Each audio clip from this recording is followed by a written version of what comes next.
For decades, people were told to get educated and move into knowledge work. That was the path away from physical labor and onto higher levels of the economy. But AI is now changing that higher layer. If corporations own the systems that do all of the thinking, power moves away from millions of skilled workers, and when capable people lose their place in society, that's exactly how revolutions start. So the middle class is important because these are your competent people in society who are not elite, who are not the government, who are not corporations, but they're smart enough to climb up the hierarchy of society. Think about what AI is actually doing. Like in the short run, what AI is going to do is going to replace the repetitive parts of knowledge work. The less white collar jobs where you're in the rooms, the less power the rest of us have. There's only one thing left: destitution or revolution. Hey, what's going on, everybody? My name is Eric Shabazz. I'm 39 years old and I've been affected by this AI revolution. I've basically went to school. I had a degree. I worked in energy, banking, tech, customer service, the whole 9 yards. And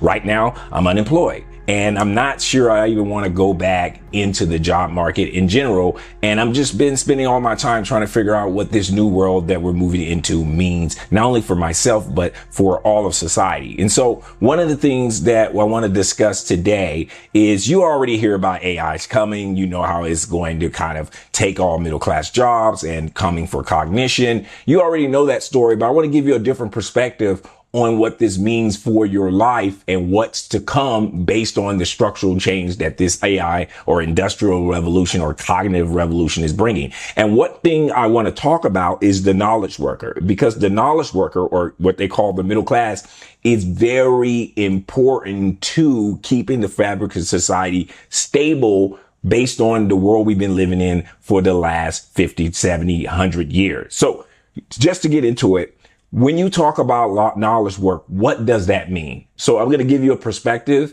for you can kind of see it in this entire architectural system to understand it better. So why does this AI revolution matters, and why does the knowledge work matter, and why if they take away knowledge work, they could end up in a revolution, or it could end up in a situation where a small people, firms and corporations own the entire society. So here's the deal.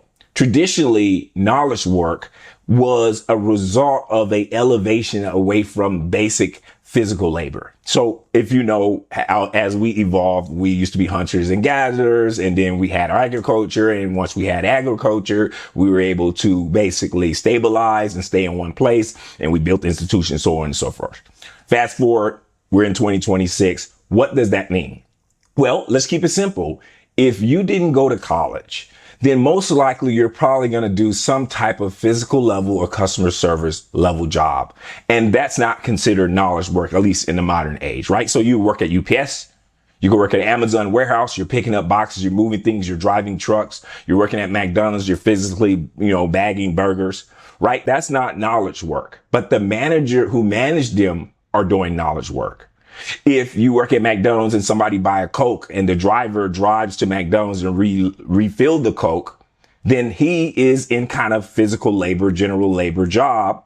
And the person who went to college who don't want to do those jobs can end up in Coca-Cola's corporate office where he's tracking all the delivery drivers and what they're doing in spreadsheets and doing analysis and reporting it to the executive team. So what does that mean? That means that the way the economy was organized prior to this AI revolution that's coming is you're either doing physical labor or you can educate yourself, usually by going to college or getting a specialized skill, and you can manage that physical labor, right? And so that's what knowledge workers are. What knowledge work represented for society was a upward mobility ladder. Why is this important? Because I'm going to get into this later, but I want you to understand why knowledge workers matter. Because knowledge workers are the people who are educated, and they're usually more capable of navigating the hierarchy in society. So if you're a young kid that worked at McDonald's, but you were relatively smart, you quickly realize you don't want to do that forever. So you start going to school while you work for McDonald's. You're acquiring knowledge, you're self-motivated, and about time you're done with your 4 years of college, you're able to get a corporate job. Well, now you're not working for $10 an hour. You're eventually making 50. And if you stay for 5 or 6 years, you can make $80,000. If you make it a career, you can end up a manager making $150,000. Or if you even gain more experience, you can go out on your own and start your own business. And if you're really, really, really lucky, you can become an elite investor and be worth $1 billion. So what did you just see there? You saw a person who started off doing physical labor, using his knowledge, his mind, to have upward mobility. But what allowed him to have that upward mobility? It was his intellect, his mind, and his ability to provide value beyond his physical hands to a corporation that gave him a job, which gave him more money, which produced more opportunity, because not only does he see how this system works, he's gaining more knowledge, he has more expendable income, he's able to invest in additional education, and he can go out and start his own business, and he can end up a millionaire or even a billionaire. And as a result, he could end up in government and he could end up in the power structure. So the middle class is important because these are your competent people in society who are not elite, who are not the government, who are not corporations, but they're smart enough to climb up the hierarchy of society. And white collar work, or what you call knowledge work, represents all those people. Now, why is this important? Because middle class people, and I'm not really talking about middle class in the sense that I'm not talking about class. I'm talking about anybody who uses their mind and able to navigate themselves in society. I'm not saying people who work at Amazon or doing physical labor is not intelligent, and many of them can make great careers. I'm just using this as an example to explain to you that knowledge work represents much more than the type of work you do. It represents a class of people in society that have certain competencies and competitive advantages where they can climb up the power hierarchy. Why does this matter? Well, there's 3 stratas in society currently. There's kind of the government, corporation, and the elite. They're kind of controlling society. They make the biggest decisions. They control the majority of the wealth, and they kind of set the rules of the game. Then there's the middle management. This is your knowledge workers who are the buffer between the people who control society and everybody else, the millions of people every day that work. And so the middle layer is the most important layer when it comes to your relationship with the power structure. Why? Because the middle class are the closest to the power structure. That means that if the manager or the CEO owns the company, the middle class person is working in the corporate office with them. He directly communicates with this powerful person. And that powerful person need you, the middle class worker, to manage the masses. For instance, if you work at Coca-Cola, let's look at Coca-Cola, and you're a middle class working in the corporate office. The CEO wants to make changes that may not be good for the millions of workers that work at the Coca-Cola plant. The middle class person who's at the office has the biggest opportunity to influence what that CEO does. And that's an analogy for all the knowledge workers in society. Not only are they middle class people who have somewhat education, they represent a certain power structure and a proximity to government, to corporations, to billionaires, to elite. The elite need them to manage their system. See, the elite, the corporations, the governments do not do all the work. Their managers do all of the physical managing, and the managers manage you, the masses who are at the warehouses, basically packing and delivering all the coats all over the world, right? That's just an analogy. And so you need to understand the role of the middle class worker in order to understand how society is going to transform if AI end up reducing knowledge workers. Because now, instead of a corporation representing, let's say corporation, government, let's say they represent 65% of all the power. And then the knowledge worker, who basically is the manager of the corporation and government, represent a significant portion of power. And then lastly, you have your masses who have the least amount of power. Well, the person who has the biggest opportunity to advocate for you is the middle class person if he doesn't sell out the masses. And that the person that the elite needs in order to manage the masses, where they won't turn on them and stop buying their product or stop listening to their laws, they use the middle class worker who has the biggest incentive to basically continue to work with the elite, right? Because the middle class person is getting a relatively good life compared to the masses. He's not in the warehouse working for $10 or $15 an hour. He's making $50 or $60 or $70 an hour. And so he has an incentive to keep the system going because he gets to be slightly better than you. But his life is not so good that he's disconnected away from what the elite are doing. There's a point where the elite can do something that's so disruptive that even the middle class knowledge worker will have a problem with the elite and revolt against him. So the middle class is the most dangerous of the elite to the elite because he's the closest to the elite, and the elite needs him in order for the middle class worker can manage everybody else. Okay.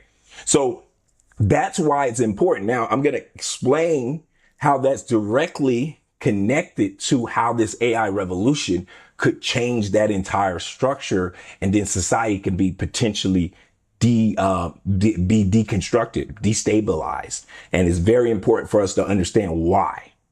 All right. So the reason why this is important is because, as I said, think about what AI is actually doing. Like in the short run, what AI is going to do is going to replace the repetitive parts of knowledge work. So right now, if you think about how the economy works, if you went to college, you probably know what I mean.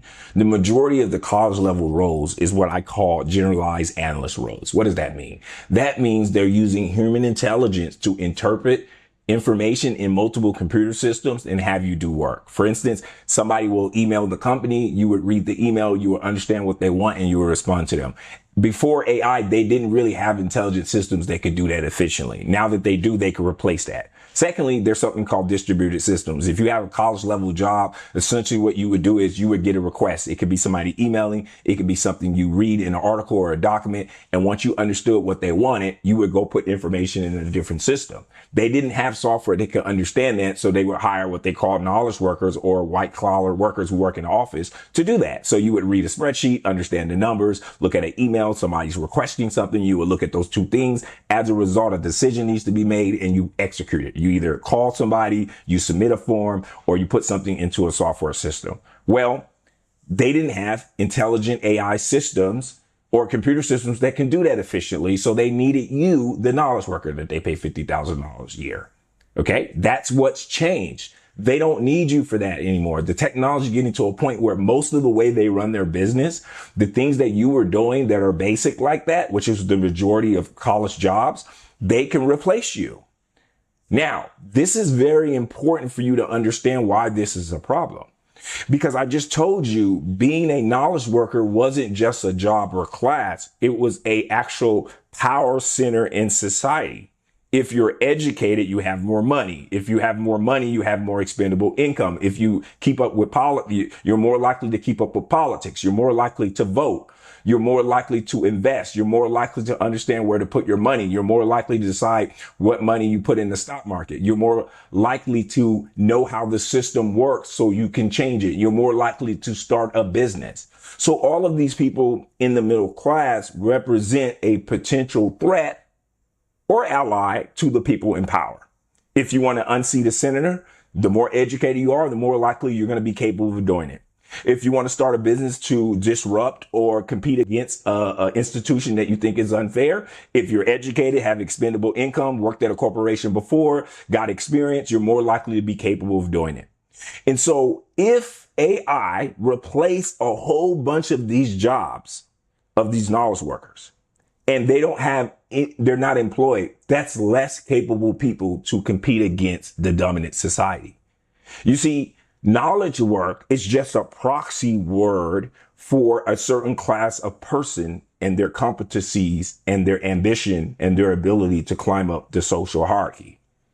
And so if it compresses the amount of people like that and they're not working, right, and we'll talk about this later, those people don't just go away. These are smart people who studied for 5 years, went to college, got master's degrees, that worked hard, that found a way to compete in society and get the best job. These are smart, tactful people who end up, a lot of times, becoming the elite. They end up in the government. They end up opening their own businesses. And so if they compress the amount of these people, that means that power goes somewhere. So if these people are not working, they don't have income, they're not involved in the corporation's thinking process, then that's less people preventing the government and the corporation and the elite from controlling the power systems and structuring society in a way that's unfair.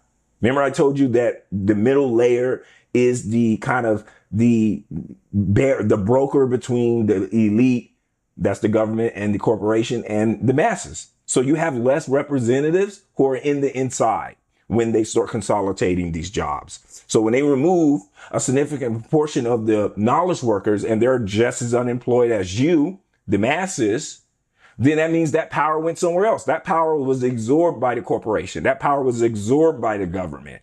And this is why the AI revolution matters. Not just because of jobs. It's because the type of people who were in these jobs will be less economically, socially, status-wise viable. And as a result of that, the corporations have more power to dictate your life. But there's something else that's even more scary. These same capable people don't just disappear. They're going to be distraught, and they're capable. They'll be motivated, and they're going to galvanize society. So if they don't figure out how to make this AI transition work where people still end up with jobs, and not just any job, these knowledge workers, these middle class workers, these kids who went to college, these guys who worked hard to have a future in America don't just want any job. They want a job that is up to standards to how they see themselves, that gives the right prestige and status that they believe they deserve because they believe they are valuable human beings. These people do not just go away. I want to give you an example before I get into the final part is people heard about the Arab Springs, right? This was kind of a political revolution. People heard about the revolution that happened in China. Do you realize that the majority of these revolutions were by college age kids who are educated, who worked hard, who's intelligent, who knew what society was and where it was going, and they saw ahead of time where their future was. And as a result, if they saw that future as a bleak future, they acted. This is the same thing that's going to happen in the AI revolution if AI does not deliver more prosperity for everybody. If it ends up reducing the amount of knowledge workers, these are middle class people with upward mobility, it's going to basically shun the very people who are most capable of starting a revolution against the government, starting a revolution against the corporations, uphealing society, right? And so don't get me wrong. When I talk about the middle class, the masses, the laborers, whoever you want to call them, the working poor, they're just as important. I'm not putting them off. It's just for the purposes of this video, I want people to look beyond AI taking your job. There's a structural power shift in knowledge work. Knowledge work represents, we get middle class people who are close to poor people, who are close to rich people. We get to be part of the decision making. We are the boundary between the elite and the working poor. And it gave the working poor a reason to work hard because there was a ladder, the story of America. And when you remove that ladder story, you have a disproportionate dystopia in America. Because if you're, like I gave you the example, if you're just a normal laborer, you knew working at FedEx that if you were willing to work hard, go to college, that in 5, 6, 7 years, you can move up to knowledge work. And when you're in that knowledge work, you knew using those skills from knowledge work and the income you earn that you can move into government, you can move into owning your own business, you can move into the stock market, you could even become a billionaire if you were smart enough. And by compressing that middle layer, as either you're poor or you're rich and you're elite, then there is no mobility story for people to be inspired and willing to work for, to willing to continue to follow the laws for, to willing to be a citizen who follows the system for. There's only one thing left, destitution or revolution. And this is what you should be paying attention to as all this play out. Are they creating legitimate opportunities with these AI revolutions? By compressing knowledge work, is there a new form of middle class that's going to be available for the working poor? Because if they're not, that means two things simultaneously. That means that all of that power that those middle class workers once had has been moved into the elite. Now you have Elon worth $1 trillion. More money than several of the largest countries in the world. So this is where the essential problem lies. Lastly, let's talk about the corporations and the government. I consider them the elite. So whether you're a trillionaire, a billionaire, you own a large corporation, or you're the government, I consider them the elite system. And whether it ends up being the corporation or if it ends up being the government working with the corporation or elitist people who control these AI systems, they're all one and the same. I consider them the elite system structure. Then there's the middle class. Then there's the working poor, will represent the largest masses. And if you see it, there's a structural hierarchy. There's the masses, which represent the majority of people. Then there's a smaller amount of people called the middle class, the competent knowledge workers who manage the system. And there's the even smaller class called the government, the elite, and the billionaires. And if they're able to remove that knowledge work or a significant portion of it, then the amount of people who are connected to both the elite and the poor is smaller, which means that the masses have less power and the elite get more. And the problem is cognition was the basis of you climbing up this system. You have to understand, like from a first principle perspective, what we essentially did was went from physical to mental to system level. Okay. How much work can you do with your physical body? How much work can you manage with your physical mind as an individual? And then if you're an entrepreneur or government, what type of systems can you create to manage it all? And their system is expanding to encapsulate what the individual person can contribute, where you're being absorbed as the knowledge worker into what the management system does. But as a result, power is being absorbed.